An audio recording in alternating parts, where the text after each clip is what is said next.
Some of my research suggests that the amount that a couple argues about money before they're even married, when they first establish the relationship, is extremely predictive of relationship satisfaction down the road. A study by Harris Poll for the National Endowment for Financial Education finds that 2 in 5 Americans who have combined finances admit to lying to their partner or hiding information about money matters. According to the survey, about 46% of men and 38% of women have committed an act of financial deception. While it happens at all ages, the practice appears to be more common among younger adults, with 61% of those between 18 and 34 admitting to some type of financial deception. A Kansas State University associate professor of personal financial planning says that money is a common topic for arguments in relationships. On today's Sound Living, the importance of talking about finances early in a relationship. Sound Living is a weekly public affairs program produced by Research and Extension at Kansas State University. I'm Jeff Wichman. Sonya Britt, who specializes in financial therapy, says relationships are often filled with financial deception. This is when you have two partners who are hiding their spending from one another. And these are two couples who are living in the same household, which seems surprising. Some research suggests 80% of couples will hide some level of spending from their partner. And this can be major spending most often, or can it even be minor spending? It can be minor spending or major spending. It could go either way, and I think it depends a lot on the household budget. You'll see a lot of hiding spending for things for yourself, or women tend to be more likely to hide spending for their children. So maybe buying them a special toy when they're out getting groceries, or maybe a new pair of shoes for themselves. So it could vary quite a bit. And what's the problem with this deception? Some of it seems a little bit innocent, but I'm assuming there's a problem. Yes, the underlying issue could be that there's a lack of trust between the couples. So why are they not sharing that information with their partner? Are they afraid of judgment placed on that spending, or why is it that they're not communicating?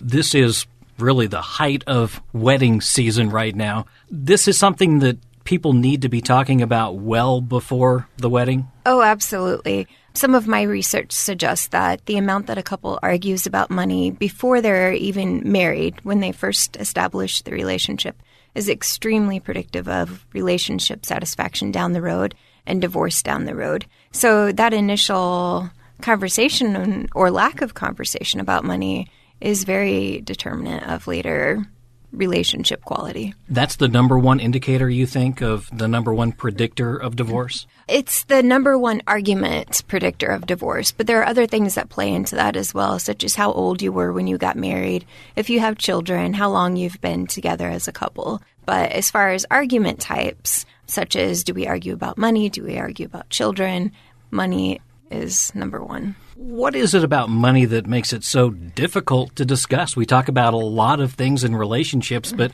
why not the money issue? Well, we do talk about a lot of things, but we are taught from an early age not to talk about money, and that tends to carry over into our relationships. When we're young, our parents often say, it's not polite to ask how much that person's shoes cost, or don't ask them how much they make. It's just something we're taught for some strange reason not to talk about. So then once we become adults, we still don't know how to talk about money properly. So it just carries over into that relationship. And that's where the problems start to arise, is the fact that maybe you don't know how much your spouse makes because you've never even bothered to ask. I guess people kind of guesstimate maybe based on the way their lifestyle is, and that can be deceiving as well. Yeah, I think that's absolutely true. And I think it's also perhaps more likely that spouses don't tell each other how much they really owe. This is why I think it's really important for couples, if they're getting married this summer, to take a look at each other's credit report and actually see what sort of debt each partner is bringing into the relationship, and how are we going to pay for that debt. So is it his debt? Is it her debt? Is it our debt? And how does that play out for the overall household budget? The issue with keeping the debt separate is that if it's his debt, then does that mean that she has to contribute more to the mortgage or the rent or the groceries because he doesn't have as much excess income now? And so just having a conversation about how the entire budget is going to be allocated is very important. There are so many things that are predicated on a certain amount of money or standard of living, how soon you may be able to buy a home, how soon you may be able to start having children. So that's one of the reasons to have these conversations. Yeah, I think it's good to do it annually, too, because your situation can change a lot over the course of a year. So if you just come back to it maybe every year at tax time and review your spending over the last year, maybe make some goals for the next year, the next 5, 10 years, that would be really good step to establishing some financial communication. I kind of hear you saying that budgeting should be part of this as well. Yes, definitely. And there's so many apps or programs that make this easy for you. There's a program called mint.com. You basically don't have to do anything. It's all tied to your bank account and your credit card statements, and it will send you alerts when you're getting close to exceeding your budget. So there are ways to make this easy. It doesn't have to be a cumbersome task. The hard part here is maybe starting this conversation. How do you start the conversation? Well, my ultimate goal would be that financial counseling is a part of premarital counseling. For couples who are already married and want to think about setting up a budget, I think it's, like I said, tax time is just the most obvious time to really start talking about it because we've just reviewed all of our income for the year. It's not necessarily expense related. It could be partially as far as home mortgage and other types of deductible items you might have on the tax return. But just either partner, just having an open conversation with the other one saying, I want to talk about this. Is there a convenient time? That's really key as well. Not surprising the partner and maybe you thinking about it for 5 days and then saying, okay, we need to talk about this right now. And then going through your list of 20 items. That's not fair for the other partner. So establishing a time that's convenient for both partners to really review the situation. Talk a little bit about trying to get on the same page, because I'm assuming that in a lot of relationships, there may be someone who is a spender, someone who is a saver. I'm assuming the worst is two spenders. I have some preliminary research that suggested it's the two spenders that are the worst combination together. But as humans, we tend to be attracted to opposites, at least at the beginning of a relationship. So it's not at all uncommon to have a spender and a saver joined together in a relationship because one partner finds that really attractive about the other person, that they're willing to just go out on a whim to Kansas City for a day trip just because that's what they want to do. They didn't spend any time planning the budget. But then once you get into a relationship, you're sharing the same money, then this is not quite as attractive anymore. Just like other features that we find attractive about the other person if it's much different than our own. So I think that is important to at least acknowledge what type of spending personality you have and having a conversation with your partner. Are we same, different? How are we going to handle this going forward? It doesn't mean that spenders and savers, or it doesn't mean that two spenders can't be in a relationship, but just having a conversation about what that looks like in terms of the budget. The key here is to maybe avoid resentment down the road, having to change your lifestyle to meet someone else's. Right. Yep. I don't think money arguments are very often about the money itself. It's more about the values and what it represents. So I think that's probably the case for a lot of spenders and savers. Why are they spending or saving? There's some reason for that, and it's usually some belief or value associated with that. So some of this could even trace back to how they were raised? I think absolutely so.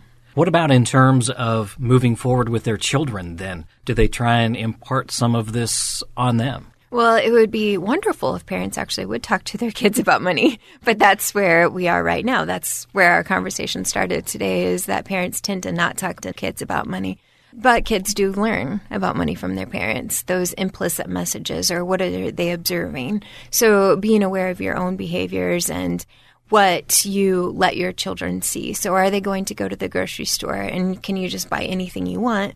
Or are you going to go in with, okay, we're going to buy these items from this list, or however you want to work that, but just having some awareness that you are teaching your kids about money, whether explicitly or just through observation or implicit learning. There has been a lot of conversation around the political cycle about college debt. That maybe has opened the door a little bit to some of these other conversations, because it doesn't seem like talking about how much debt you accumulated during college is a bad thing. It's not a bad thing up to a point, but a lot of what we hear about is people taking on too much student debt. And it is certainly a good time to have that conversation, especially for young couples if they're getting married this season, to really have that conversation about the student loan debt in general and how much each is bringing, because it does contribute to life cycle delays. If we are coming out of school with $50,000 in student loan debt, when are we going to be able to buy a house now? And all of these subsequent conversations. And if we want to save for our own kids' college education, that's now being delayed. And so it is a convenient time to bring up the conversation. So it's really about setting your life goals, in a sense, and then working around the debt you currently have and trying to make that path forward. Right, and not trying to live like everybody else and living within your own means. And that can be tough for people starting out because they kind of look at how mom and dad maybe and would like that exact same lifestyle, and pretty hard to do in your 20s. Yeah, absolutely. Just keep in mind where you are in your life, because you're not going to be able to, even maybe with a couple of your friends who have different careers, you may not be able to live that same lifestyle. So just being aware of where you are in life, and it doesn't mean you can't live like your parents or your friends, but can you do that right now? That is the question. And a lot of this boils down to finding a budgeting system that will work for you. Yes, and not making it cumbersome. I think that's really key, because if it's something that's a burden or we don't enjoy doing, we're just not going to do it. Just like diets. If we want to eat a candy bar once a week, then let's have a candy bar once a week. The same with budgeting. So if we want to have one weekend a month where we go out and we maybe spend more than what we would otherwise, then fine. But working that into the budget and making it something that's fun and not time-consuming or something that we dread.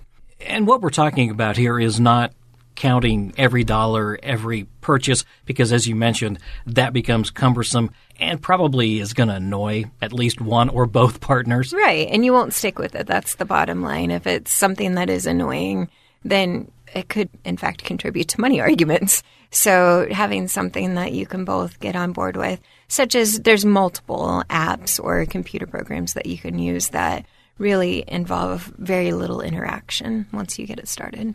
Are there some signs that some of these money arguments may be coming up fairly soon? Are there some things that couples can look for that might be some signs? I think it goes back to when we were talking about the financial deception and just how much do each partner know about the other partner.